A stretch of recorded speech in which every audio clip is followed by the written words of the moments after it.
A paz do Senhor, sejam bem-vindos a mais uma EBD comentada online. Hoje nós vamos estudar sobre a lição de número 8, Naamã é curado de lepra. Louvado seja o nome santo do Senhor. Então, fique ligado aí porque já já nós damos prosseguimento a esta lição.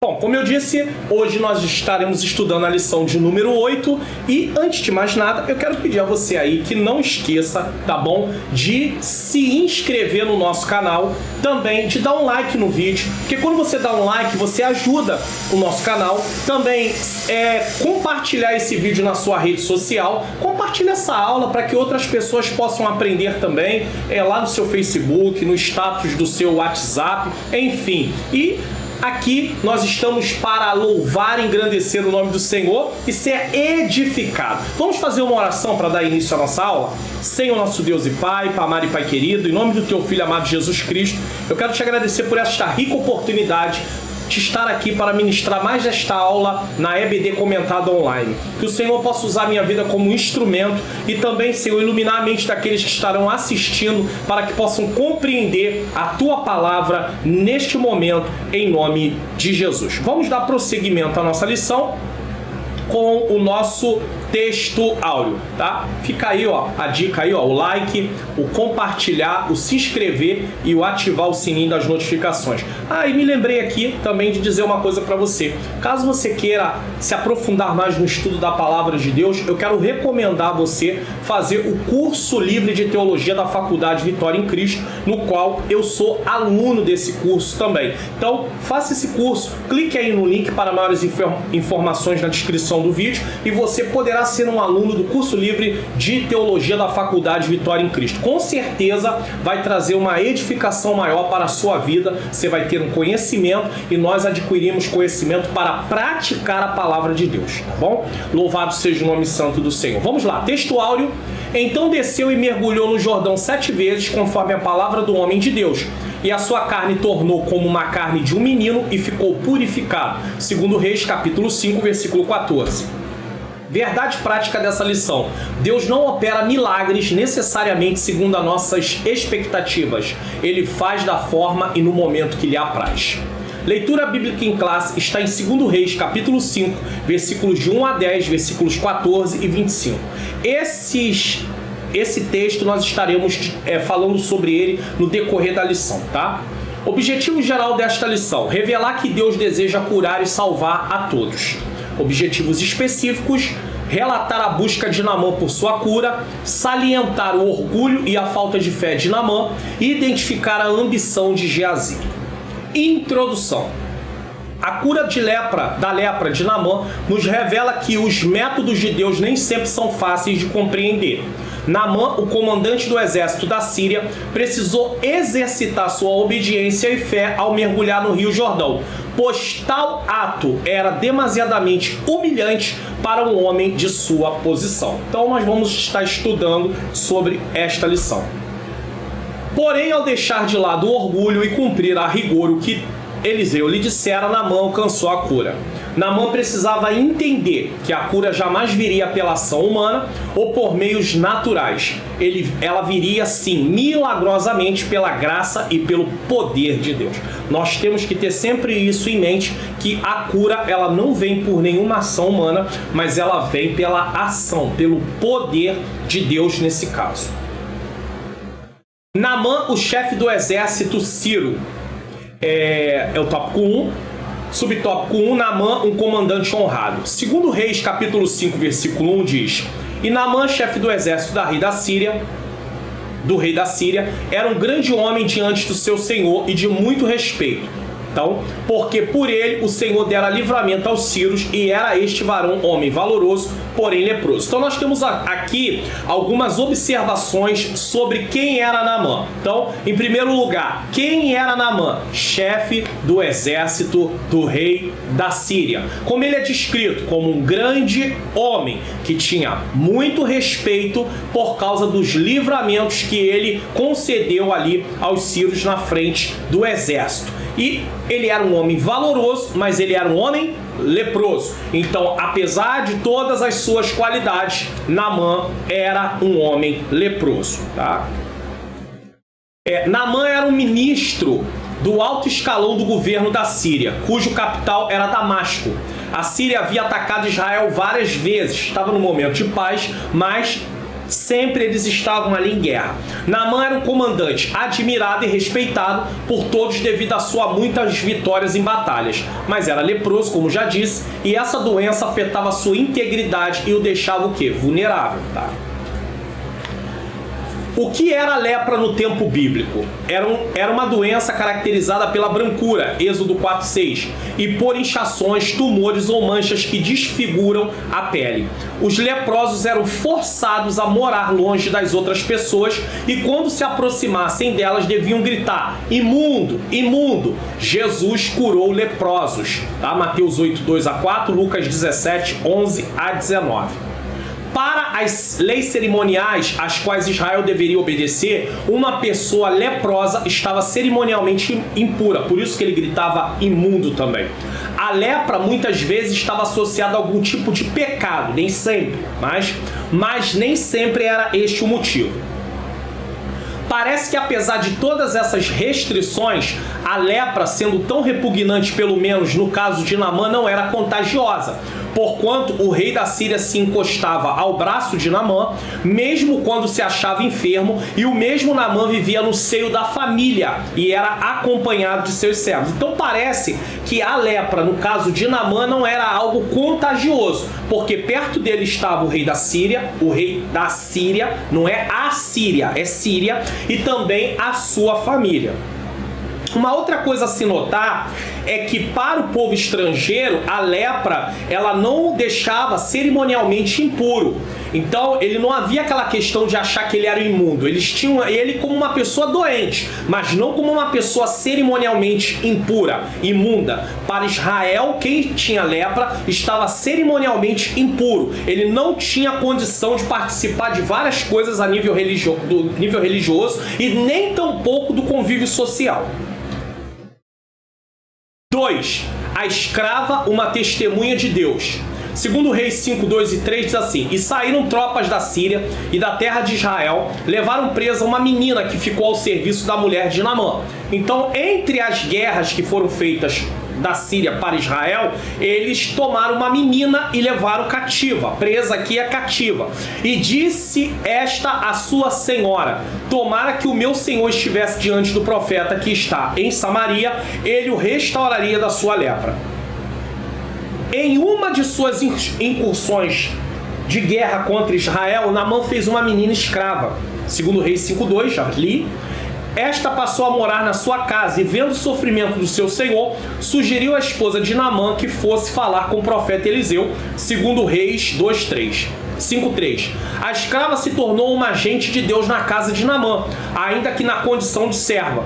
Não importa onde estejamos e nem as nossas condições, sempre haverá uma oportunidade para falarmos de Deus às pessoas. É importante mostrar aqui que essa menina ela mostra ali algumas qualidades também. Por quê? Porque ela se preocupa com o estado do seu senhor. Então ela fala para sua senhora quem era o profeta Eliseu, o que poderia ser feito se ela estivesse diante do profeta Eliseu. Ela tem ali uma palavra para dar para Naamã, tá? E ela tinha fé. Mesmo ela estando longe da sua terra, ela demonstra fé. Ela não deixa de crer no Deus de Israel, o Deus Todo-Poderoso, né? Nós não estamos na nossa terra ainda, nós não estamos na nossa pátria, mas a nossa fé não pode se perder no meio desse mundo. 3. A caravana de Naamã, segundo Reis 5:4-7. Então entrou Naamã e notificou a seu senhor, dizendo: assim e assim falou a menina que é da terra de Israel. Então disse o rei da Síria: vai, anda, enviarei uma carta ao rei de Israel. E foi e tomou à sua mão 10 talentos de prata e 6.000 ciclos de ouro e 10 mudas de vestes. e levou a carta ao rei de Israel, dizendo: logo em chegando a ti esta carta, saiba que eu te enviei Naamã, meu servo, para que o restaure da sua lepra. E sucedeu que, lendo o rei de Israel a carta, rasgou as suas vestes e disse: sou eu Deus para matar ou para vivificar, para que este envie a mim, para eu restaurar um homem da sua lepra? Pelo que deveras notai, peço-vos, e vede que busca ocasião contra mim.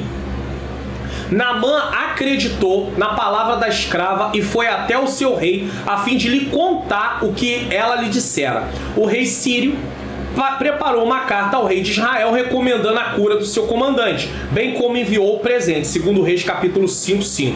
O rei de Israel, ao saber do que se tratava à vista de Naamã, ficou atemorizado e rasgou as suas vestes, pois acreditava ser essa visita um pretexto do rei da Síria para atacá-lo, no caso, tá? Então, o que nós vemos aqui? O rei de Israel, ele não soube lidar com aquilo, porque ele não tinha condição de curar Naamã. Porém, a menina tinha testificado, preste atenção nisso, a menina tinha testificado que se Naamã estivesse diante do profeta Eliseu, ele ficaria curado. Então, o rei da Síria prepara uma carta, envia para o rei de Israel, pedindo que ele fosse curado. Porém, o texto não está dizendo claramente que o rei esperava que o rei de Israel curasse. Mas o rei, sendo o rei, ele tinha poder, ele tinha domínio para poder ir até ao encontro de quem ia fazer aquilo e ordenar que fosse feito. Mas o rei de Israel sabia que ele não podia comandar o profeta de Deus. Ele tinha consciência que não estava na mão dele comandar o profeta de Deus. Isso é comum por quê? Porque nas outras nações, preste atenção nisso, os profetas, eles faziam aquilo que o rei queria. Ele falava aquilo que o rei queria. Não é o caso dos profetas de Baal e de Azerá, no comando de Jezabel e de Acabe. Eles falavam o que agradava ao rei. Então o rei tinha poder sobre os profetas. Só que em Israel, o rei de Israel, ele entendia que ele não tinha poder sobre o profeta Eliseu nesse caso. Por quê? Porque o profeta está sob o comando de Deus. Então ele achou assim: o rei está mandando vir a mim para eu curar? Eu não tenho poder de curar. Então ele nem pensa no profeta nesse caso. Ele entende que o rei quer um pretexto para criar uma guerra contra Israel. Mas não era esse o caso. Ele realmente esperava que o rei direcionasse Naamã para que ele pudesse ser curado. Síntese do tópico 1. O Senhor está pronto para curar, basta que o busquemos e que depositemos nossa confiança e fé nele. Uma coisa importante a descrever aqui é: Deus está pronto a curar? Sim. É preciso ter fé nele? Sim. Mas entenda, Deus só vai curar se ele quiser. Existem casos que as pessoas vão orar, vão clamar, vão pedir e a cura não vai vir. E aí, isso é para te desmotivar a não orar? Não, você vai orar. Agora, Deus vai responder ou não, se Ele quiser. Então, isso é a vontade de Deus. Por exemplo, a Bíblia fala que Timóteo tinha uma enfermidade constante no estômago. Paulo não orou para poder curá-lo. Por algum motivo, a enfermidade de Timóteo não era uma enfermidade para se orar e se curar. Ele continua enfermo. Então, isso é importante dizer. Eu não estou falando aqui para isso, eu não estou falando com isso que você vai se conformar e aceitar: não, eu tenho que ficar doente mesmo, eu não devo orar. Não, você deve orar, mas também deve ter um entendimento que Deus fará a cura segundo a vontade dele. E ele pode usar várias formas para trazer essa cura. Ele pode usar os médicos, ele pode usar medicamentos, né? Os médicos com algum procedimento, ele pode usar medicamentos, ou ele pode fazer uma cura sem intervenção humana. Agora, ele fará se ele quiser, mas nós temos que buscar, nós temos que ter fé, isso não podemos deixar de ter. 2. O mergulho no Rio de Jordão. Eliseu não se impressionou com a pompa. Segundo Reis 5, 8 a 10, porque esse subtópico ele está descrito nessa parte do texto. Lembra que eu falei que durante a lição nós íamos ler a leitura bíblica em classe? Então, eu estou fazendo isso aos poucos, de acordo com cada tópico. 8. Sucedeu, porém, que ouvindo Eliseu, homem de Deus, que o rei de Israel rasgara as suas vestes, que chegou ao conhecimento de Eliseu, que o rei rasgou as suas vestes, né, porque estava indignado, mandou dizer ao rei: por que rasgaste as tuas vestes? Deixa-o vir a mim e saberá que há profeta em Israel. Que coisa linda, né? Eliseu tinha confiança no que o Senhor iria fazer. Ele já tinha ciência, Deus já tinha falado ao seu coração. Então ele fala, deixa ele vir, e ele saberá que tem profeta em Israel. E isso vai fazer o seguinte, isso vai ligar o que Eliseu fala ao que a menina havia falado. Versículo 9. Veio, pois, Naamã com seus cavalos e com seu carro e parou à porta da casa de Eliseu. Parou na porta da casa. Versículo 10. Então Eliseu lhe mandou um mensageiro dizendo, vai e lava-te 7 vezes no Jordão, e a tua carne tornará e ficará purificado. Ao saber sobre o que estava acontecendo e o porquê de o rei de Israel ter rasgado as suas vestes, Eliseu disse, por que rasgaste as tuas vestes? Deixa-o vir a mim e saberá que há profeta em Israel. Segundo Reis 5, versículo 8, parte B. Então o comandante Naamã foi até a casa de Eliseu, porém ele não recebeu. Eliseu não recebe Naamã, mas mandou um mensageiro com instruções do que ele haveria de fazer para ser curado. Segundo Reis 5:10. Eliseu fez isso porque era soberbo? Não. Porque se achava melhor? Não. Mas ele não vai até Naamã, falar com Naamã. Ou seja, Naamã era um homem muito honrado na sua pátria, na sua terra. Só que ele está diante de um homem que é muito honrado diante de Deus. Então Eliseu, ele não vai até Naamã. Ele não tem ordem para ir até Naamã. Havia tudo um ensino por trás disso, né? Enquanto o rei Acasias, nos dias do profeta Elias, mandou buscar resposta junto a Baal-Zebubi, desprezando o Deus de Israel, agora Eliseu manda Naamã vir para que saiba que Deus se manifesta em Israel por meio do seu profeta. Olha que coisa maravilhosa. A menina está numa terra estrangeira, fala do profeta que é usado por Deus, e agora o profeta que é usado por Deus manda Naamã vir para que ele saiba que existe profeta em Israel. Isso é um contraste gritante com as atitudes de alguns que tinham Israel em relação à idolatria, e até mesmo reis que saíam para buscar consultar a deuses estranhos, como é o caso do rei Acasias. Segundo Reis, capítulo 5, de 11 a 12, a decepção e a cura de Naamã. Estamos no segundo subtópico aqui. Porém, Naamã muito se indignou e se foi dizendo, eis que eu dizia comigo. Olha só, Naamã imagina como é que a cura dele ia acontecer. Certamente ele sairá, por-se-á em pé e invocará o nome do Senhor, seu Deus, e passará a sua mão sobre o lugar e restaurará o leproso. Então Naamã tinha tudo na cabeça já formulado. Como é que Eliseu vai me curar? Só que Eliseu nem recebe Naamã. Então, Eliseu já não recebe Naamã por causa da autossuficiência, do orgulho de Naamã. Naamã chegou até a porta de Eliseu orgulhoso. Ele confiava na sua posição. Ele não era um judeu, ele não cria no Deus de Israel. Então ele era um homem que vivia segundo os princípios do mundo, segundo as leis do mundo. E por ter poder, por ser um homem honrado, ele se achou na posição de até poder pensar como é que a cura dele ia vir. Tá parecendo assim algo interessante, né? Tem pessoas que eles imaginam, né, como é que Deus deve fazer. Eles têm em mente como deve ser feito, como eles querem que seja feito. Mas Deus não trabalha assim, não. Deus não está à disposição do ser humano. É o ser humano que está à disposição de Deus. Não é Deus que nos serve, somos nós que servimos a Ele. Ou nós aceitamos a forma dele, ou estamos fora. Ele não vai mudar quem ele é por causa de nós e nem por causa de ninguém. Então nós temos que entender isso. E às vezes a nossa prepotência, a nossa soberba, a nossa arrogância nos faz nos comportar diante de Deus como se estivéssemos nos comportando diante de homens. Pode até ser que diante de alguns homens nós venhamos prevalecer, mas diante de Deus nunca prevaleceremos. Nunca prevaleceremos. Entenda isso, tá? Então isso aqui é muito importante. Versículo 12. Não são porventura Abana, porque Naamã está decepcionado. Quando ele pensa, né, que ele vai vir, vai invocar o nome do Senhor e vai botar a mão e isso não acontece, o versículo 2 diz assim, não são porventura Abana e Farpar, rios de Damasco, melhores do que todas as águas de Israel? Não me poderia eu lavar neles e ficar purificado? Não, não é do jeito de Naamã.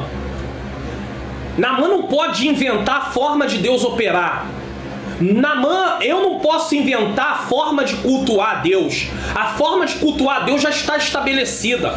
A forma de como Deus vai operar já está estabelecida por Ele. Tudo que Deus quer já está estabelecido por Ele, por meio da sua palavra. Então Ele já deixou descrito na sua palavra para que eu saiba o que fazer.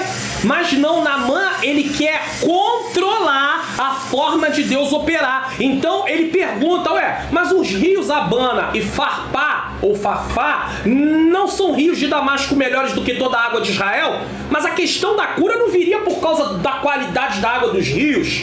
Não é isso. Então Naamã está com um pensamento terreno. Ele não está entendendo coisas celestiais. Ele está pensando a nível de terra. Então ele tem esse pensamento e ele foge totalmente daquilo que Deus quer fazer. Porque ele não entende. Então ele está o quê? Decepcionado. E o texto diz, e voltou-se e se foi com o quê? Com indignação. Ele ficou indignado. Eu sou Naamã. Eu sou comandante do exército do rei da Síria. Como é que o profeta não me recebe e ainda manda eu mergulhar 7 vezes num rio de águas sujas comparado aos rios de Damasco? Ele fica indignado. Mas Deus está tratando o orgulho de Naamã. Deus está tratando a soberba de Naamã.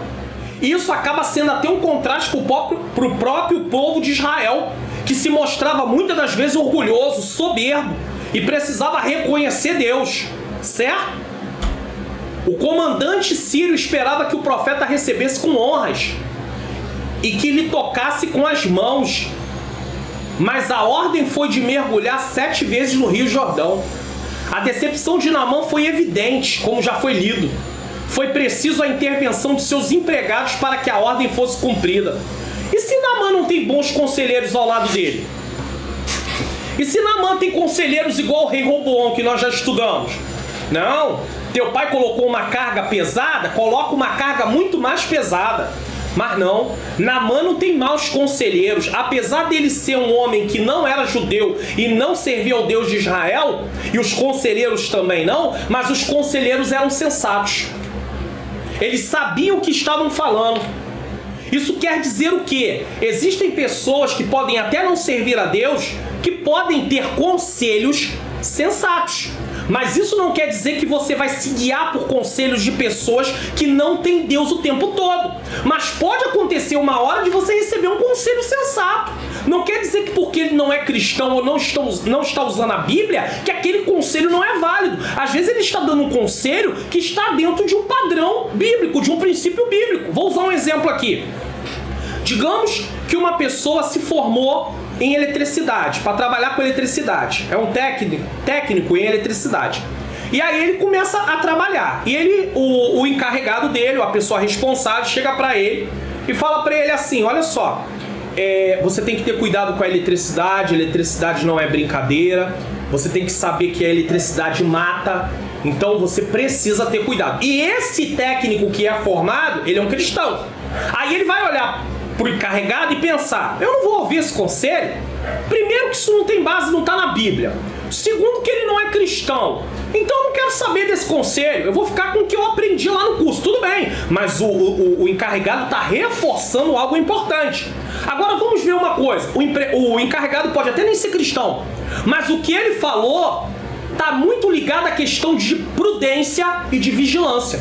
Então ele está obedecendo tanto o princípio da prudência como o princípio da vigilância. Não está descrito na Bíblia dessa forma, mas o princípio da prudência e da vigilância, o que ele está aconselhando se encaixa. Então se encaixa, o empregado precisa seguir. Porque se ele não seguir, ele vai ter consequências graves. E existem muitas pessoas que acham assim, não, se não é cristão e se não está igualzinho está na Bíblia, eu não aceito. Por quê? Porque não é cristão e não está na Bíblia.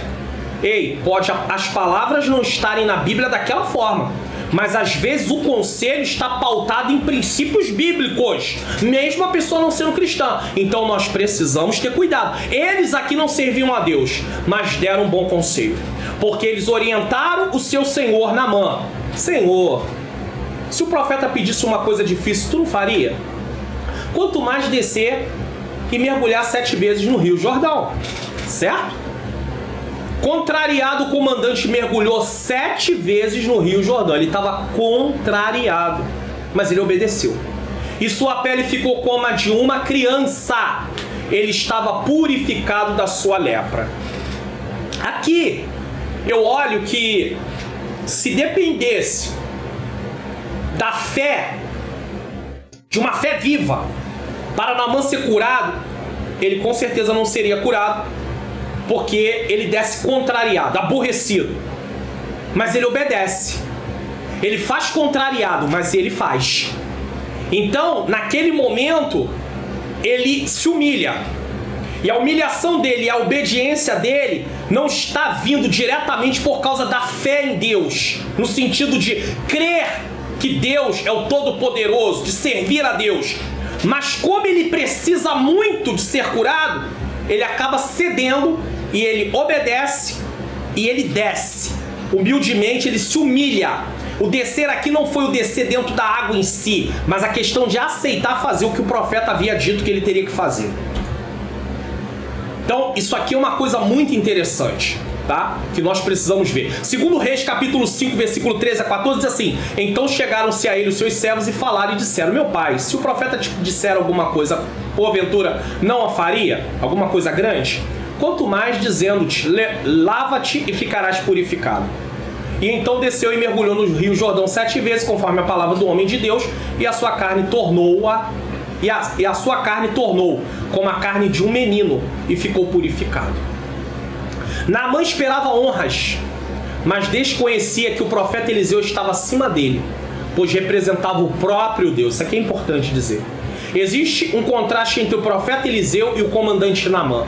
Naamã era uma autoridade enviada a serviço do rei da Síria. Eliseu era uma autoridade enviada a serviço do rei do céu e da terra. Assim como o rei da Síria enviou mensagem pedindo a solução do problema sem estar presente, assim o profeta Eliseu, como um representante do Senhor, enviou mensageiro dizendo o que deveria ser feito para a solução do problema. Então nem o rei da Síria estava presente, nem o profeta Eliseu estava presente, mas eles delegaram e assim foi feito. Então Naamã precisava reconhecer que ele era uma autoridade para o rei da Síria, mas Eliseu era uma autoridade diante do rei dos reis, do Senhor dos senhores. Número 3.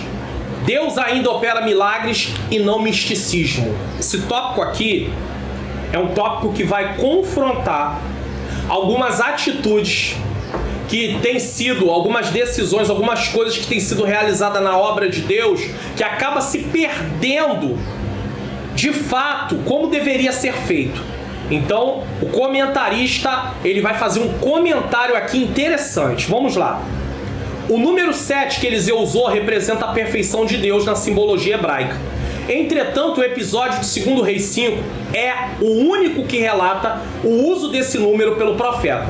Tal fato não nos dá o direito de usar uma forma de numerologia em nossos cultos ou campanhas intermináveis.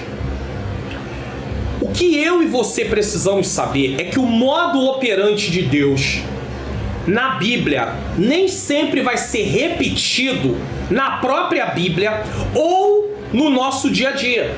Então não é porque Naamã ficou curado mergulhando 7 vezes no rio, e isso é literal. Isso aqui é literal. Não tem a ver com 7 campanhas, 7 cultos. Foi literal de verdade. Ah, não, mas ele se humilhou. Não, mas a humilhação dele foi dentro d'água. Ele teve que descer na água mesmo. Então foi literal, tá? Então é importante. Então não é porque aconteceu com Naamã, a mulher do fluxo de sangue foi curada porque tocou na orla do vestido de Jesus. Alguém tá fazendo campanha aí, toque na orla. Coloca lá o desenho de um vestido e as pessoas têm que ir lá tocar. Ei, Jesus não tá mais ali não. Em carne, pessoalmente não. Então eu não preciso de ir lá, mas é uma simbologia. É uma simbologia que acaba levando o povo a se distrair do que a Bíblia realmente fala. Acaba levando o povo até a uma idolatria. Tem gente idolatrando coisas e pessoas por causa disso. Então nós temos que ter cuidado, porque não quer dizer que porque Naamã foi curado daquela forma, Deus vai curar outras pessoas daquele mesmo jeito. Agora, os princípios da passagem vão ficar. Naamã teve que se humilhar, Naamã teve que obedecer. Depois Naamã acaba reconhecendo que Deus é o único Deus. Isso são princípios que nós não negociamos. Mas a forma de Deus operar pode mudar. Então, o comentarista está mostrando que se basear, se fundamentar numa passagem onde houve só uma vez isso acontecendo, como se fosse uma coisa que se tornasse um ensinamento para a gente seguir, não é correto. Podemos e devemos invocar as bênçãos de Deus, pois esperamos o seu agir milagroso. Onde ele age não é preciso numerologia ou superstição, pois o poder de Deus está acima de tudo isso. E aí o que vai acontecer quando está realizado dessa forma? E mesmo que não haja um milagre visível, ele está agindo, pois a fé é confiar nele mesmo quando as coisas não acontecem do nosso jeito. Hebreus 11:13. Não aconteceu do jeito de Naamã também.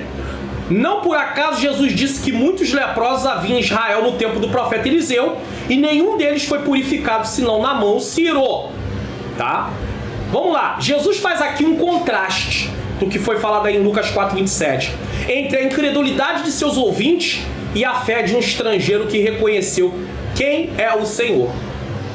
A história de Naamã está registrada justamente para demonstrar que um estrangeiro vem de sua terra buscar auxílio de Deus através de crer, enquanto seu próprio povo se voltava a outros deuses.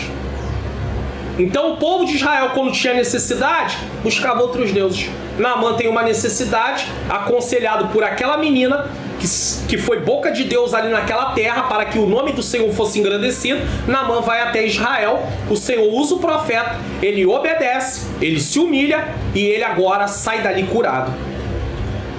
Parece que o uso do número 7 em culto e campanhas, ou cultos e campanhas, está muito voltado como uma estratégia para trazer o povo para o templo. Então, eles usam o número 7 para prender o povo. Ah, você tem que vir, então venha por causa da campanha. Mas se eu ensinar o povo a vir apenas por causa de campanha, o que vai acontecer? Quando não tiver campanha, o povo não vem. E aí eu vou ter que fazer campanhas intermináveis, o tempo inteiro, em todos os cultos. Isso é complicado, porque aí não é só um culto, é vários cultos para poder o povo vir, porque senão o povo não vem. Então nós estamos usando uma estratégia que tem um perigo aqui por trás dela. Preste atenção nisso aqui, ó. Preste atenção. Infelizmente o povo deveria ser ensinado a vir ao templo em primeiro lugar para aprender a palavra e em consequência adorar a Jesus e depois apresentar suas necessidades ao Senhor. O que mais nós vemos são pessoas vindo para o templo querendo bênçãos, porque é anunciado: venha receber tua cura, venha receber teu milagre, venha receber tua vitória, venha receber tua bênção, tá? Então o povo é chamado para receber alguma coisa do seu interesse. Eles chegam lá e eles querem as bênçãos. Mas aí na hora que você chama eles na frente para poder aceitar Jesus, eles não querem. Porque eles não foram lá para aceitar Jesus. Eles foram lá por causa das coisas que estavam sendo prometidas. Aí eu sei que alguém vai dizer assim: mas pastor Mário Luna, preste atenção. Jesus, quando realizava o seu ministério, ele realizava milagres, tá? Mas você viu alguma vez Jesus chamando o povo, dizendo: vem receber milagre? Não. Os milagres eram uma consequência do desenrolar do ministério de Cristo. E eles serviam para quê? Para que eles reconhecessem quem Jesus era e aceitassem a sua mensagem. Ou seja, rendesse a ele como Senhor e Salvador de sua vida. Agora, não adianta nada a gente ficar aí anunciando que Deus vai curar, que Deus vai transformar, que Deus vai abençoar, que Deus vai dar vitória, vai dar casa, vai dar carro, vai dar isso, vai dar aquilo, vai dar emprego, num fim em si mesmo. Quando no final as pessoas vão embora sem Cristo, sem transformação, ou algumas até levantam a mão porque se sentem um pouco constrangidas. Não são todas que levantam a mão por causa disso, mas pode ter aqueles que levantam a mão porque se sentem constrangidos e não volta nunca mais. Isso é muito sério. Então as pessoas deviam ser ensinadas a ir para o templo para aprender a palavra do Senhor, em consequência a adorar Jesus, louvar a Jesus, bendizer a Jesus, reconhecer Jesus como Senhor e Salvador de suas vidas e, por fim, apresentar suas necessidades. O grande problema é que a maior parte de nós está indo para o templo buscar coisas, buscar bênçãos apenas. Nós esquecemos inclusive de adorar o Senhor. Nós não vamos mais com a intenção de adorar a Deus. Muitos de nós não vamos. Quando eu aceitei a Jesus há mais de 30 anos atrás, nós íamos para a consagração buscar coisas espirituais. Dons, fruto, transformação de vida. Nós íamos para os montes, a mesma coisa, vigílias, batismo no Espírito Santo. Mas hoje as pessoas vão para esse lugar buscar vitórias materiais. Eu não estou dizendo que você não possa pedir a Deus vitórias dentro daquilo que você precisa, mas isso não pode ser sua prioridade, se encontrar com Deus. Se isso se torna prioridade ao se encontrar com Deus, Deus para você é apenas alguém que vai satisfazer a sua necessidade, mais nada. E aí você esquece o lugar de servo e o lugar de Deus como Senhor.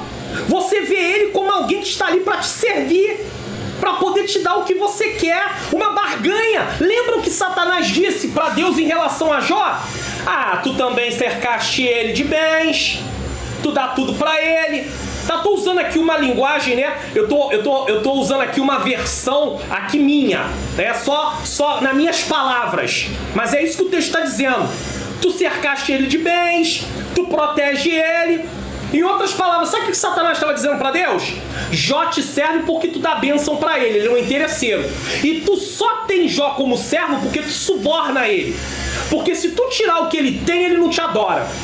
E a grande pergunta que eu não posso deixar de fazer aqui é a seguinte: será que eu ou você, se não tivéssemos o que queremos, vamos continuar adorando a Deus? Vamos continuar servindo a Deus? E se começarmos a perder coisas que nós temos, mesmo na presença de Deus, continuaríamos servindo a Deus? Tem pessoas perdendo casamento, tem pessoas perdendo emprego, tem pessoas perdendo a saúde, tem pessoas perdendo familiares, e eles estão continuando a servir a Deus? Você continuaria? Porque se Deus para você é apenas alguém que supre as suas necessidades, ao perder você não quer Ele mais. Você não quer mais o Senhor. Você vai desistir do Senhor. Eu vou desistir do Senhor. Foi por isso que o apóstolo Paulo disse que aprendeu a se contentar com o que tinha. Paulo vivia uma vida de contentamento em Cristo Jesus. Ele sabia ter abundância e ele sabia padecer necessidade. Ele tinha um equilíbrio.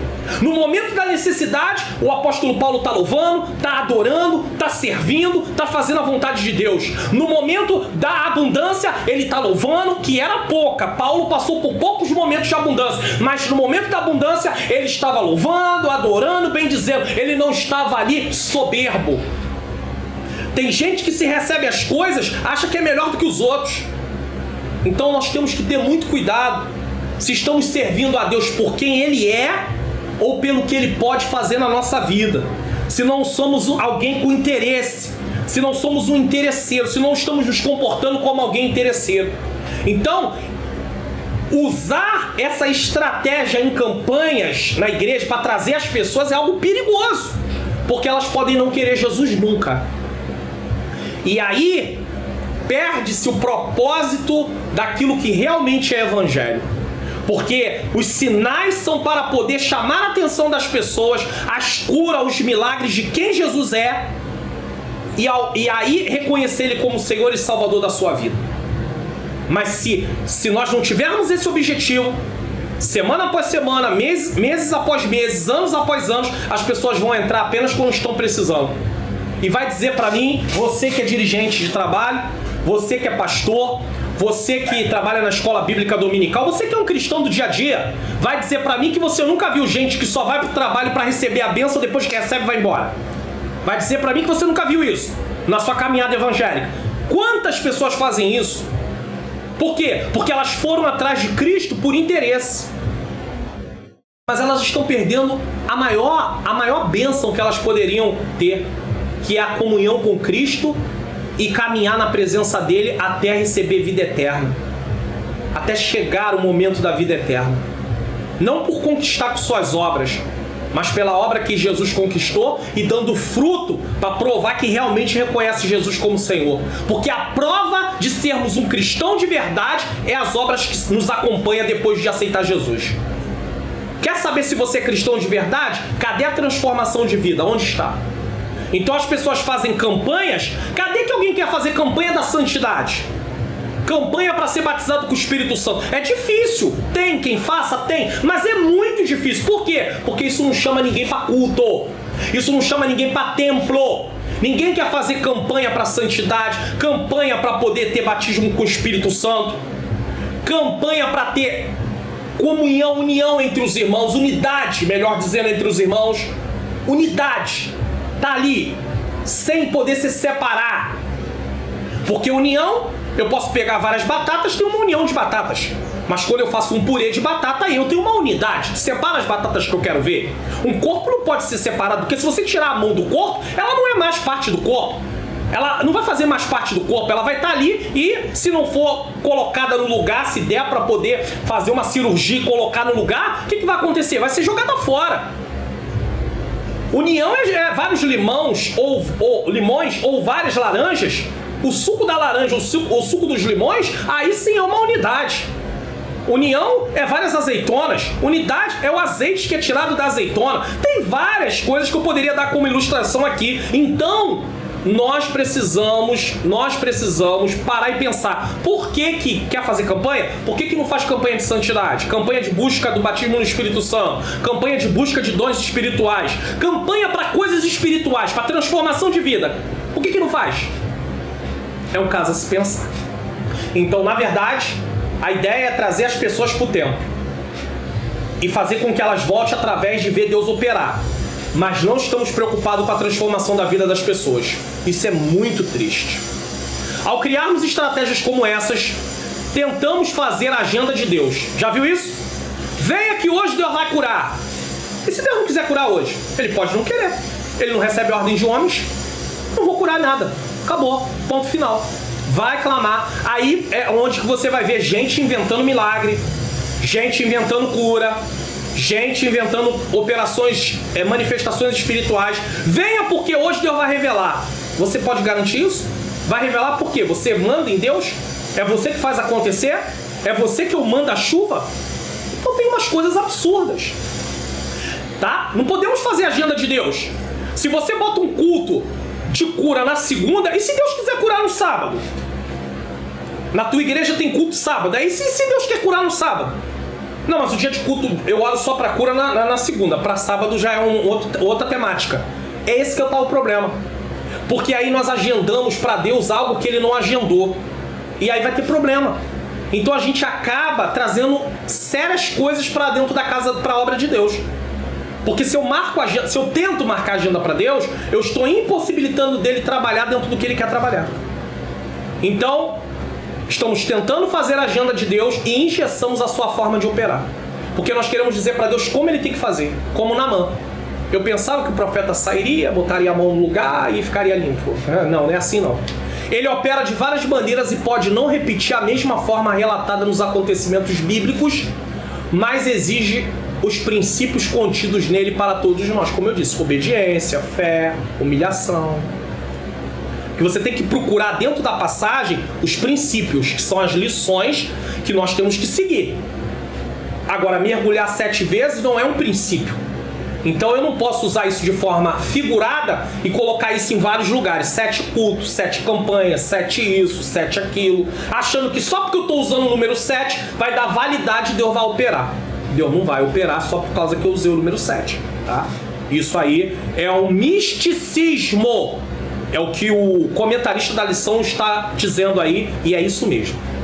Síntese do tópico 2. Para ser alcançado pelo milagre divino, é necessário abandonar o orgulho e a falta de fé. Com certeza. Você precisa abandonar o orgulho e a falta de fé. Naamã teve que reconhecer o que Deus estava para fazer através do que o profeta disse. Número 3. Geazi acometido da lepra. Um homem é curado, aí me vem Geazi e vai ficar leproso. Na verdade, a lepra que apareceu em Geazi, ela veio exteriormente, como na verdade ela já fazia parte do interior de Geazi. Geazi já estava impuro por dentro há algum tempo. Isso é interessante. Na verdade, a lepra só evidenciou aquilo que estava dentro de Geazi. Tá? Isso aqui é muito sério.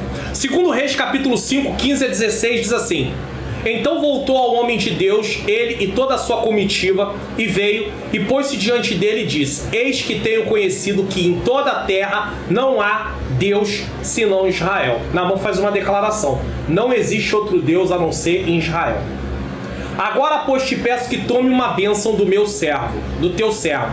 Então, ele se coloca como servo naquele momento, ele chegou como senhor, esperava a honra. Depois que ele foi curado, ele muda a sua atitude.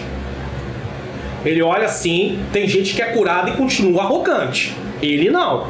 Ele foi curado e agora ele... eu quero fazer alguma coisa. Pelo profeta. Porém, você vai entender por que o profeta não vai receber isso. Porém, ele disse: vive o Senhor, cuja presença estou, que a não tomarei. E instou, ou seja, insistiu com ele para que tomasse, mas ele recusou. Após sua cura física e sentimental, porque aquilo trazia uma agonia também emocional para Naamã, Naamã estava disposto a voltar a Eliseu a fim de lhe presentear, segundo Reis 5,15, tá? A Bíblia não deixa claro se esse presente foi o mesmo enviado pelo rei Ciro anteriormente, porque quando Naamã foi para lá, ele levou presente. Não sabemos se é o mesmo. Pode ser que o primeiro presente tenha ficado com o rei de Israel. Pode ser, não sabemos. Aonde a Bíblia se cala, eu me calo. Onde a Bíblia fala, eu falo. Então eu não sei. Porém, se for o mesmo, a quantia era composta de 350 quilos de prata e uns 70 quilos de ouro e 10 mudas de roupas finas. Um valor muito grande para ser rejeitado. Mas mesmo assim, Eliseu rejeitou o presente. Ele rejeita o presente. Número 2. Homens de Deus não se deixam vender. A atitude de Eliseu ao recusar o presente de Naamã revela um comportamento de quem não vende a si mesmo ou as bênçãos de Deus, segundo Reis 5,16. Tanto Elias quanto Eliseu eram honestos consigo mesmo e com Deus. Nós temos que prestar atenção numa coisa, tá? Apesar de estar totalmente aí perdido o controle em relação a essa questão de sair para pregar, e tem gente que cobra, tem outros lugares que abençoa e aí não tem nenhum problema, biblicamente falando, não tem nenhum problema, mas tem gente estipulando quantias absurdas, tá? Apesar de ter isso, eu não posso comparar essa parte aqui que eu acabei de falar com a questão de quem tem um dom espiritual. Deus deu a ele os dons de curar, e aí ele vai lá e ora, e Deus cura. Eu não posso comparar com a questão de receber, tá, uma oferta por pregar, com a questão de você receber a oferta porque Deus usou você para curar. Por quê? Porque aqui é uma manifestação espiritual. Então, se você recebe por uma manifestação espiritual, nesse caso aqui, porque a questão do pregar, você está se dedicando, você vive aquele ministério, então é diferente. Mas essa questão aqui, você está usando o dom de Deus exclusivamente para poder se beneficiar. Agora, se alguém sai por aí e está cobrando valores, ele também está fazendo uma coisa parecida. Aí, mas enfim, cada um vai dar conta daquilo que faz. Só que o profeta Eliseu, ele entende o seguinte: se eu aceito, ele está comprando o que foi feito. Ele está pagando. Então ele se acha merecedor. Porque quando você ganha, você não se sente merecedor. Mas quando você compra, você se sente merecedor. É meu, eu comprei, eu paguei, eu tenho direito. Só que o que estava sendo feito na vida de Naamã era algo que nem ele, nem você, nem eu temos direito. Eu não sou salvo por direito, eu sou salvo pela graça. As bênçãos não vêm até a minha vida por direito, elas vêm pela graça. Os méritos para receber as bênçãos não são meus, são de Cristo. Cristo, ele imputou sobre mim a sua justiça. E com isso eu recebo as bênçãos também por causa dos méritos de Jesus. Você recebe as coisas pelos méritos de Jesus. Então você não tem direito a nada, eu não tenho direito a nada. Deus nos ama, nos tem como filho, mas tudo isso por causa de Jesus. Se eu me esquecer de Jesus, neste caso, a soberba, o orgulho, a prepotência, a arrogância tomam conta de mim. Isso aqui é importante dizer. Usar os dons de Deus para fazer negócio é um caminho que nos trará duras consequências. Podemos ver isso nos princípios apresentados no próximo tópico. Presta atenção aqui, que agora você vai ver a coisa séria. 3. Por ganância Geazi acometido da lepra. A lepra já estava dentro de Geazi. na condição simbólica dele já estar impuro por dentro. Mas o ato dele trouxe para fora aquilo que estava do lado de dentro.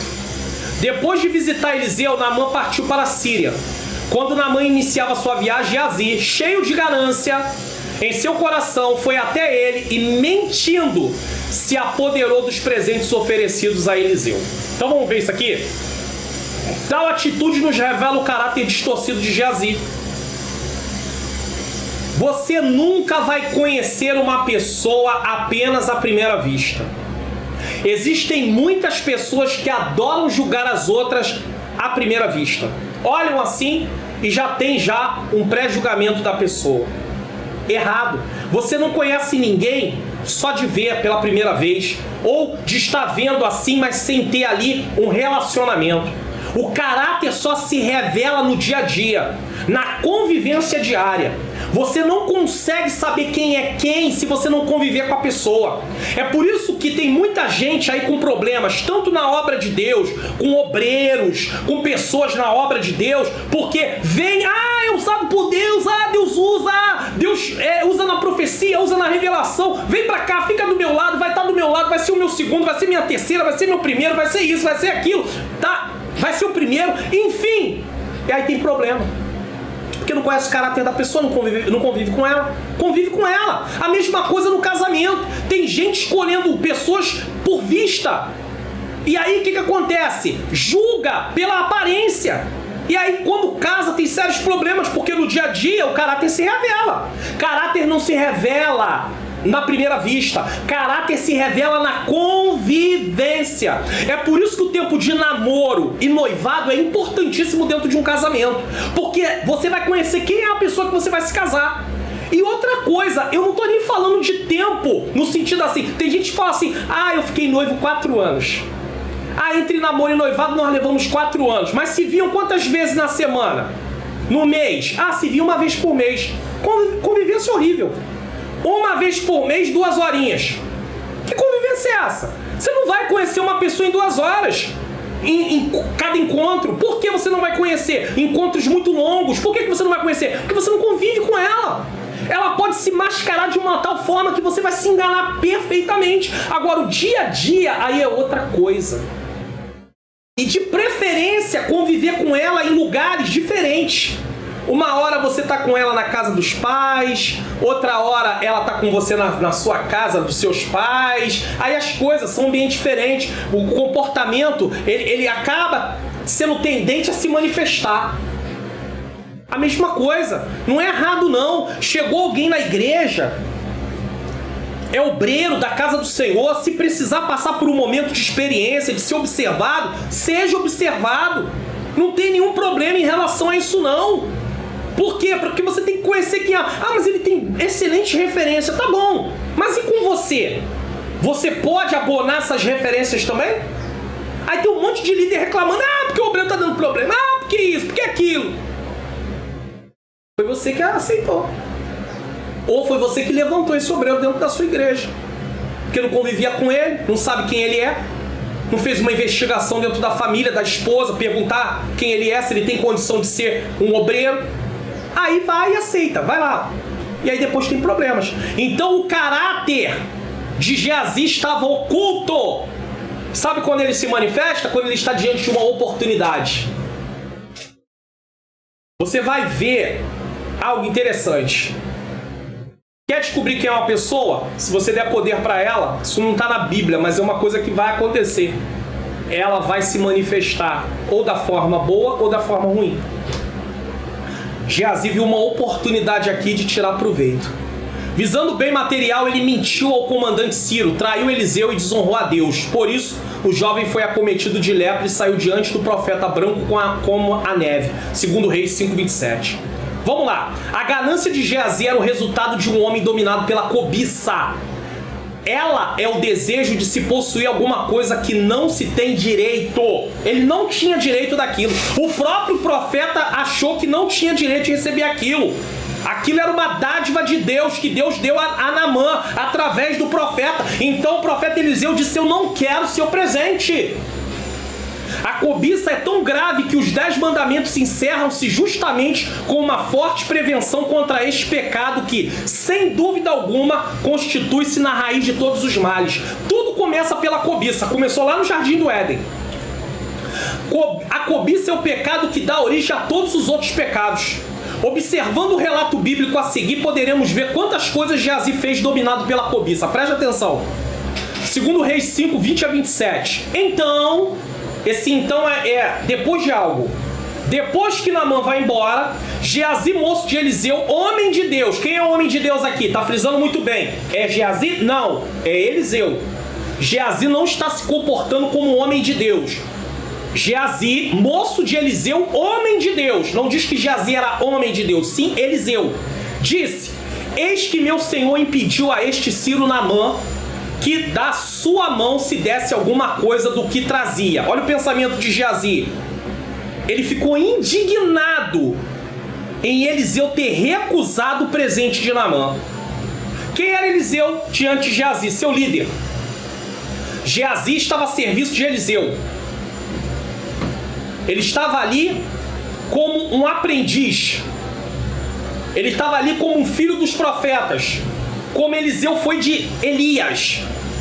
Ao lado, ele era o auxiliar de Eliseu. Estava subordinado à autoridade espiritual de Eliseu. Cuidado para que você não venha usurpar ou não venha desobedecer à autoridade que está sobre você. Que isso, pastor? O pastor da igreja é um homem, mas ele é uma liderança. Ele é uma autoridade. E a autoridade nós precisamos nos submeter. Se você aceitou congregar nessa igreja, você tem que se submeter à autoridade do seu pastor. Se você não quer se submeter à autoridade do seu pastor, você vai mudar desse lugar para outro lugar. Agora, se você tem problema de ser insubmisso, você vai ser insubmisso em qualquer lugar. E tem gente que é assim. Ele é insubmisso numa igreja menor, numa igreja média, numa igreja maior, ele é insubmisso em qualquer lugar. Ele é insubmisso até quando ele está por conta dele só, porque ele não congrega em lugar nenhum. Ele é insubmisso, ele está demonstrando a insubmissão. Então Geazi, ele maquina, ele pensa. Ele ficou o quê? Indignado. Ele não respeitou a autoridade espiritual do seu líder. Tá? Então veja bem, eis que meu senhor impediu a este Ciro Naamã. Ele viu em Ciro em Naamã uma oportunidade de pegar algo.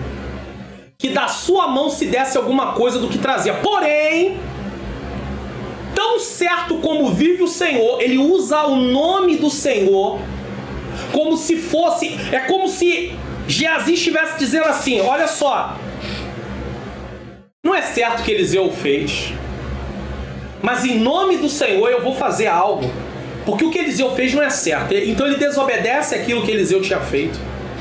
Ele desconsidera o que Eliseu tinha feito. Ele usa o nome do Senhor. Porque a questão aqui não é o que vai dar certo, porque ele está achando que isso aí vai dar certo, mas é o que é certo. E o que Geazi está fazendo está errado. Está errado. Mas eu estou precisando, mas está errado. Mas está errado, então não faça. Não faça porque você vai ter prejuízos espirituais. Não faça porque você vai ter consequências espirituais. Tem gente que chega ao absurdo. Eu tô recolhendo oferta. Eu tava precisando. Aí eu meti a mão na oferta, na salva. Como assim? Mas eu tava precisando, a igreja não me atende, a igreja não me socorre, então eu tive que meter a mão na salva. Como assim? Isso é roubo. Deus não traz bênção através de um pecado, não.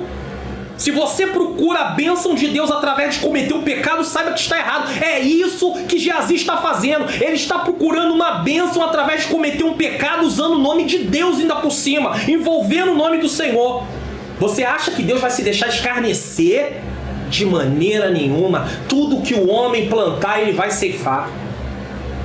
Continue acompanhando comigo a leitura desse texto e a exegese que está sendo feita aqui nesse momento. Preste atenção nisso aqui. Porém, tão certo como vive o Senhor, que hei de correr atrás dele e tomar dele alguma coisa. Eu quero alguma coisa. Alguma coisa esse Ciro vai ter que deixar, esse estrangeiro vai ter que deixar. Ele veio aqui se beneficiar na nossa terra. E ele agora vai sair sem dar nada pra mim? O profeta não quis, mas eu quero. O profeta não tá precisando, mas eu tô. Eu quero. Eu vou aceitar. E foi-se Geazi ao alcance de Naamã. E Naamã, vendo que corria atrás dele, saltou do carro a encontrá-lo e disse: vai tudo bem? E ele diz: tudo vai bem, meu senhor. Olha só a situação. Como é que uma bênção vai ser alcançada usando o nome de Deus em vão? Que ele usou o nome de Deus em vão e era pecado, é pecado. E ele agora vai usar uma mentira. Ele diz: tudo vai bem, meu senhor me mandou dizer. Ele está dizendo assim: Eliseu me mandou dizer. Como assim? Eliseu não mandou dizer nada. Geazi não tem temor de Deus. Geazi está mentindo usando o nome do seu líder, está mentindo usando o nome do Senhor, porque ele diz que vive o Senhor, tão certo como vive o Senhor. Interessante que Eliseu usava isso de forma certa. Tão certo como vive o Senhor, não te deixarei, Elias. Eu vou contigo em Betel, eu vou contigo no Jordão, eu vou contigo em Jericó. Geazi usa o nome do Senhor em vão e mente. Tudo vai bem, meu Senhor mandou dizer. Eis que agora mesmo ainda inventa além da mentira, ele está mentindo que o Senhor mandou dizer, ele inventa uma história ainda mentirosa para sustentar o que ele está dizendo. Você sabia que tem gente que mente tanto que ele acredita na própria mentira que ele mente? Tem gente que acha que o que está falando é verdade e ele está mentindo. Porque ele já está convencido que o que ele está falando é verdade, mas é mentira. E ele tenta fazer você acreditar nisso, e é isso que ele está fazendo com Naamã. Naamã acabara de reconhecer o Senhor como o único Deus na terra de Israel. Geazi é o servo do profeta no qual Deus usou para Naamã.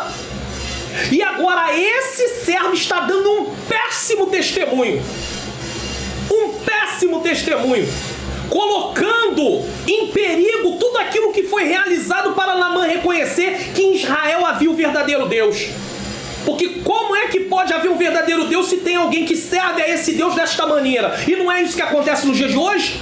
Quantas pessoas não querem servir ao Senhor por causa do nosso mau testemunho, da nossa mal conduta, das nossas mentiras, dos nossos tratos não cumpridos?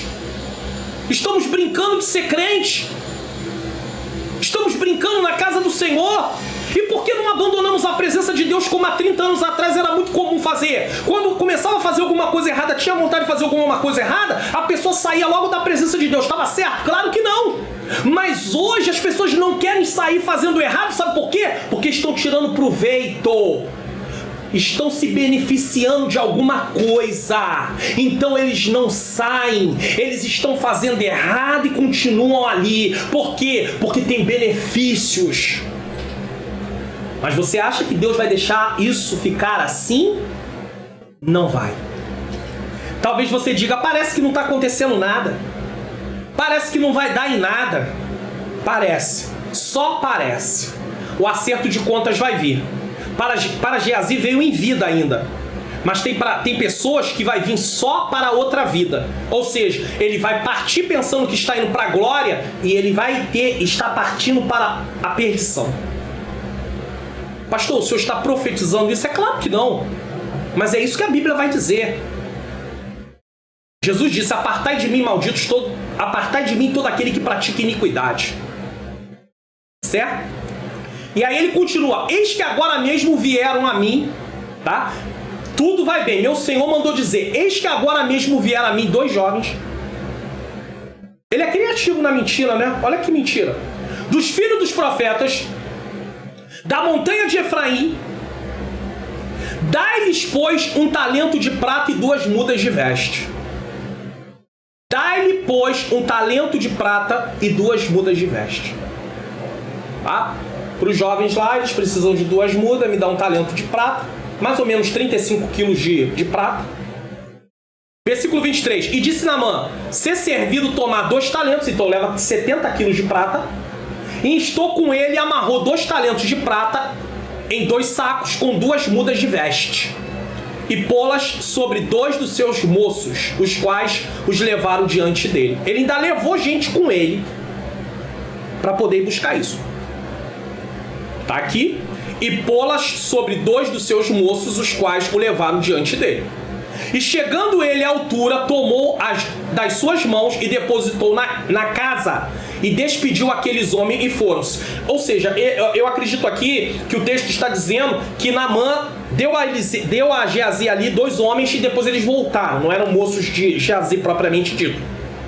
Mas aí leva até a casa de Geazi. Geazi esconde aquilo. Ninguém viu. Ei, ninguém viu. Ninguém viu. Sabe, Adão e Eva lá no jardim, o Senhor não estava presente na viração do dia, naquele momento o Senhor não estava, vamos comer o fruto, comeram o fruto. Aí na viração do dia Deus apresenta, pergunta onde eles estão, e aí eles têm que confessar o que fizeram. Deus já sabia, mas sabe, também Caim pega e leva Abel para o campo. Não tem ninguém aqui, quietinho, ninguém tá vendo. Vai lá e mata Abel. Aí o Senhor pergunta: o que tu fizeste, Caim? Onde está teu irmão? Aí Caim é grosseiro com Deus. O coração não tem arrependimento nenhum. O Salmo 139 diz que tudo, Deus vê tudo. Deus é onipresente, onipotente, onisciente. Geazi pensa que ninguém está vendo, Deus está vendo. É incrível como tem pessoas que pensam assim: ah, mas eu estou sozinho aqui, não tem ninguém vendo, então eu posso fazer. Né? Ou eu estou num lugar isolado, ou eu vou para um outro lugar que ninguém está vendo, eu vou pecar com uma pessoa onde ninguém está vendo. Tá, mas Deus está vendo, você esqueceu que Deus está vendo? Deus está vendo. Alguém pode não ver, mas se Deus está vendo, acabou tudo.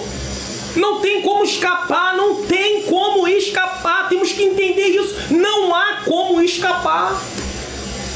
Mas a pessoa pensa o seguinte: não, mas ninguém viu. Ninguém viu, mas Deus viu. Acabou. Quem interessava ver já viu. E ele vai sempre ver, não tem como escapar dele.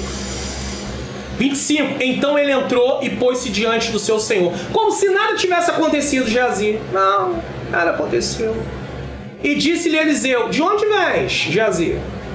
E disse: teu servo não foi nem a um nem a outra parte, mas uma mentira mentiu para o seu senhor, para o profeta Eliseu, para o seu líder. Mentiroso. Tem gente que mente descaradamente para o pastor da igreja, para a liderança no qual ele está subordinado, para a esposa, para o marido. Vai lá, peca, mente descaradamente. E eu estou falando de gente na presença de Deus, gente que serve a Deus, gente que se diz ser cristão, mas não está vivendo como cristão. Descaradamente: não, eu não fui em lugar nenhum. Não fui. Mentiroso, é um mentiroso. A mentira é algo horrível. É algo muito ruim. Quando eu era criança, eu era muito mentiroso. Muito. Muitas vezes eu levei uma surra junto com meus irmãos porque eu não confessava que era eu que tinha feito. Ia lá, comia alguma coisa escondido, não confessava, deixava meus irmãos apanhar junto comigo. Se vai apanhar todo mundo. Eu era mentiroso. Mas com 15 para 16 mais ou menos, eu tive um encontro com Cristo e Jesus arrancou de mim com tanta força a mentira. Ele mudou meu caráter de uma tal maneira que eu falo assim: Senhor, só tu poderia fazer isso. Só tu. Para a glória de Deus.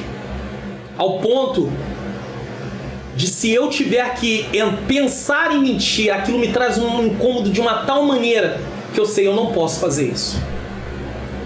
É aquela tal história que tem gente que fala assim: ah, tem gente que não dá pra mentir porque tá estampado na cara dele que aquilo é mentira. Se eu fizesse, estaria estampado em mim. Então, Deus trabalhou, Deus arrancou, mas Geazi aqui tá mentindo descaradamente. E eu fazia isso não sendo cristão. Agora imagine eu como cristão vivendo na mentira.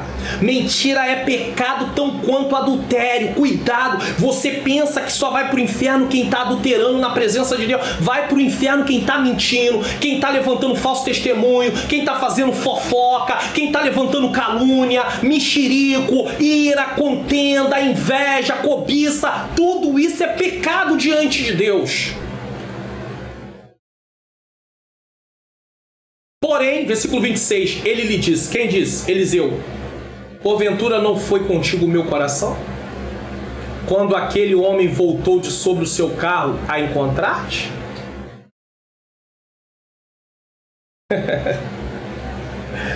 Geazi pensou que estava passando sem ninguém ver nada. E é assim que muitos pensam. Vai dar nada, vai. Vai acontecer nada, vai. Talvez você não veja, a gente não veja nada nessa terra. Mas duro é se você não tiver que acertar nessa terra. Porque se você tiver que acertar na outra vida, no sentido de passar daqui, nessa condição, sem se arrepender, você vai acertar na outra vida. E sabe como é que você vai acertar? Perdição eterna. É isso que você quer? Porque os seus caminhos vão provar que você não estava na presença de Deus. Você estava na sua presença, vivendo as suas vontades, agradando as suas vontades, fazendo a vontade do inimigo da sua alma. Porque é isso que ele quer. Que nós venhamos fazer a nossa vontade para desagradar a Deus. Era isso ocasião para tomares prata e para tomares vestes e olivais e vinhas e ovelhas e bois e servos e servas? Isso era ocasião no qual Deus manifestou a sua graça diante desse homem estrangeiro que reconheceu que Deus é o único Deus em Israel, e você foi lá tomar bens. E aí Eliseu usa aqui várias coisas para ilustrar isso: prata, vestes, vinhas, olivais, né? Plantações de oliva, no caso, ovelhas, bois, servos, servas. Portanto, olha só, portanto aqui é uma finalização. Essa palavra portanto está concluindo algo que veio antes. Portanto, a lepra de Naamã se pegará a ti e a tua semente para sempre. Veja bem, aqui uma palavra de juízo que vai atingir a geração de Geazi. Vai atingir a geração de Geazi. Deus visitando a maldade dos pais nos filhos. Chega um momento que Deus diz: a alma que pecar, essa morrerá. Mas aqui Geazi é sentenciado, igual Eli é sentenciado, dizendo que não haveria mais, a família dele não teria mais nome nenhum. E aqui é sentenciado. Sabe o que acontece? Aqui dá para entender o seguinte, preste atenção. Elias andava com Eliseu. Aí Eliseu herda, como filho, herda o ministério, continua o ministério no caso. Filho espiritual, tá? Não é filho literalmente falando, não. Não quer dizer que, não, com base nisso, então a gente pode. Eliseu não era filho, tá? De Elias, não. Era filho espiritual, filho na fé, vamos usar assim. Agora, Deus está dizendo através da boca do profeta Eliseu o seguinte: a lepra vai se pegar a ti e a sua descendência. Ou seja, não vai sair ninguém da sua família que vai ter posição, que vai ter outra situação espiritualmente. Por quê? Por causa do que você fez. E a Bíblia diz que ele saiu, se cumpriu na hora, leproso, branco como a neve. A atitude de Geazi foi punida com tamanho rigor, pois ao receber os presentes de Naamã, abriu-se uma oportunidade para Naamã pensar que recebeu a cura através de um pagamento. E não é o que as pessoas pensam? As pessoas querem pagar. Se elas pagarem, eu paguei. Deus não fez nada por mim, eu mereci. A diferença do evangelho para outras religiões é que no evangelho você recebe pela graça. Nas outras você tem que pagar, você tem que fazer para agradar o Deus lá, mas o suposto Deus. Mas no evangelho não. E agora o perigo está nisso. Naamã achar, eu paguei. O propósito de Deus era demonstrar sua graça em curar Naamã, em curar, em salvar, por causa da sua humilhação e obediência. Era uma lição sobre o favor imerecido de Deus. Geazi, com sua atitude, poderia colocar tudo a perder na lição que o Senhor estava dando, inclusive ao seu próprio povo, que muitas vezes se voltava para outros deuses. Geazi é punido com a lepra e automaticamente fica claro que a sua comunhão com Deus estava quebrada. Mas essa comunhão já estava quebrada, mas agora está visível. Ele era diferente de Eliseu, que assumiu no lugar de Elias. Jamais teria condição de dar sequência ao ministério profético de Eliseu. Deus não tem aliança com pessoas dominadas pela cobiça. Deus não tem aliança com pessoas dominadas pela cobiça. Existem pessoas que querem dinheiro, pessoas que querem fama, poder, posição, procuram um meio de alcançar posições para poder estar em destaque. Isso está acabando com muita gente no meio cristão também. Tem muita gente adoecendo emocionalmente por causa disso, porque se deixaram levar por isso. E é muito triste, Uma hora ou outra vê gente aí que está conhecida no meio cristão, que está aparecendo com depressão, com ansiedade por causa daquele mundo. Um mundo que traz uma pressão enorme. Então a pessoa quer ser visualizada. E quer ser visualizada a todo custo. Não importa o que vai se fazer, o que importa é estar visualizada. É muito triste isso. Pessoas se vendendo. Não vendendo só por causa... trocando às vezes a sua moral. Se entregando, inclusive até sexualmente, para um favor, para obter um favor de estar aparecendo, para estar em destaque. Deus está vendo isso tudo. Deus está vendo isso tudo. É muito triste isso. É muito triste. Era triste quando as pessoas não queriam nada e saíam. Mas, ultimamente, a coisa está muito mais agravada. A degeneração tem aumentado e está se manifestando no meio do nosso povo, do povo de Deus. Então não sai. Continua ali, porque está tirando proveito. E a coisa está piorando dia após dia. Síntese do tópico 3. É inadmissível que os servos de Deus negociem milagres e curas do Senhor por presente ou favores humanos.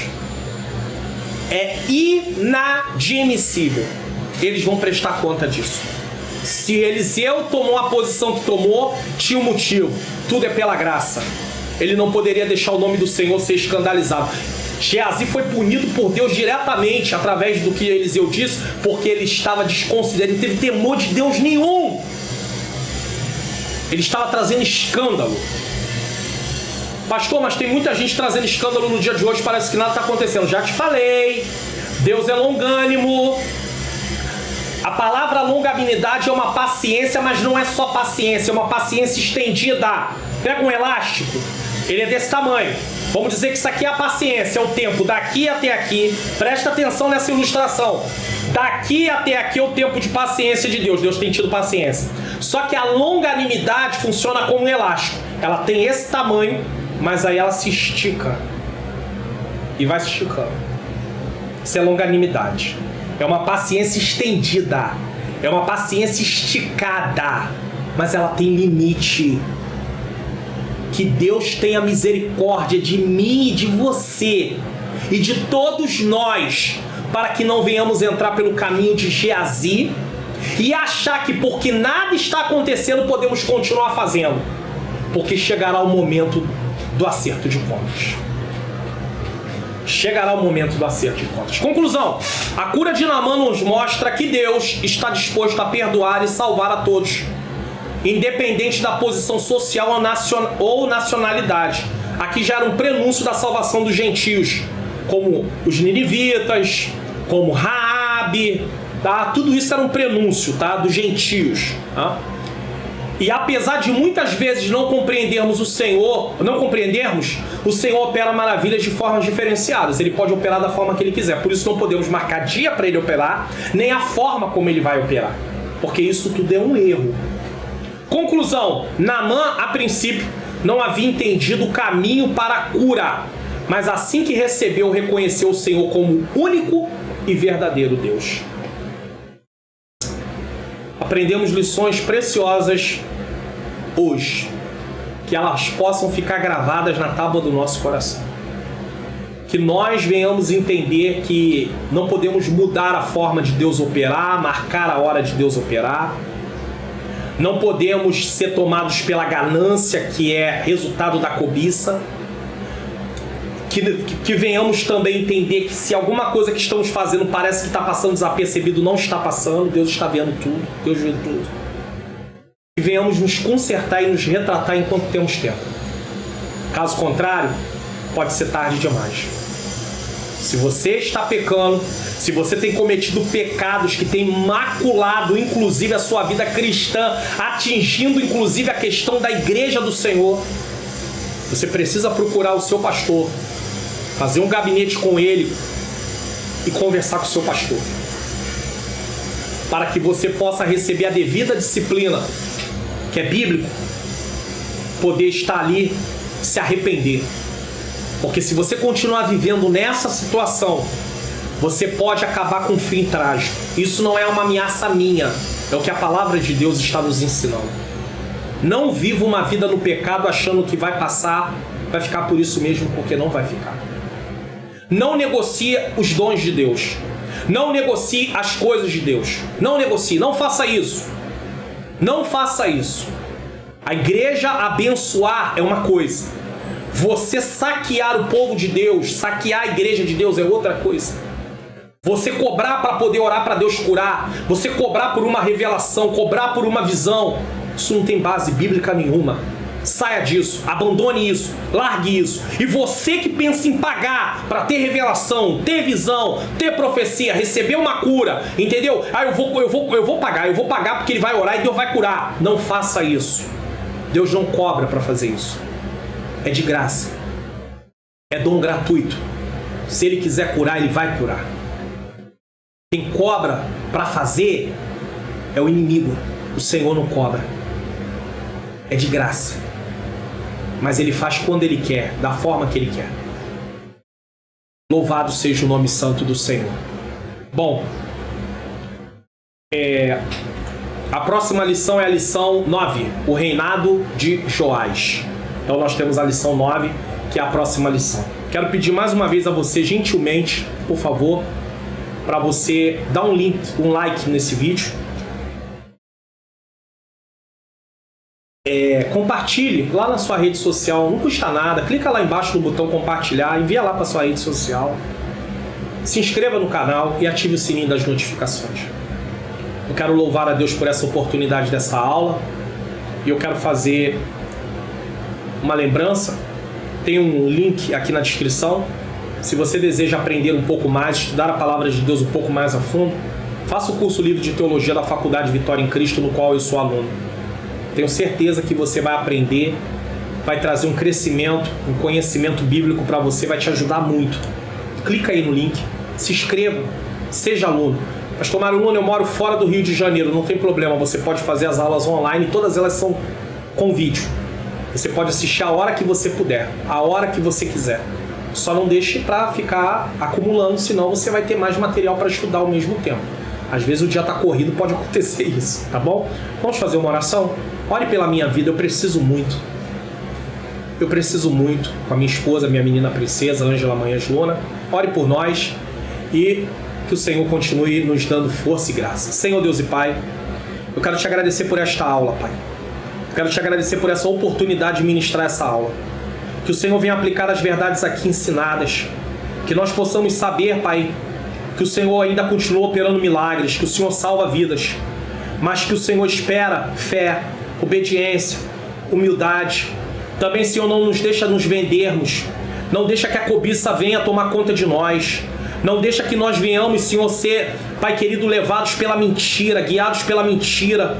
Senhor querido, Senhor amado, nos livra da conduta de Geazi, porque, Senhor, é uma conduta, Senhor querido, que traz destruição.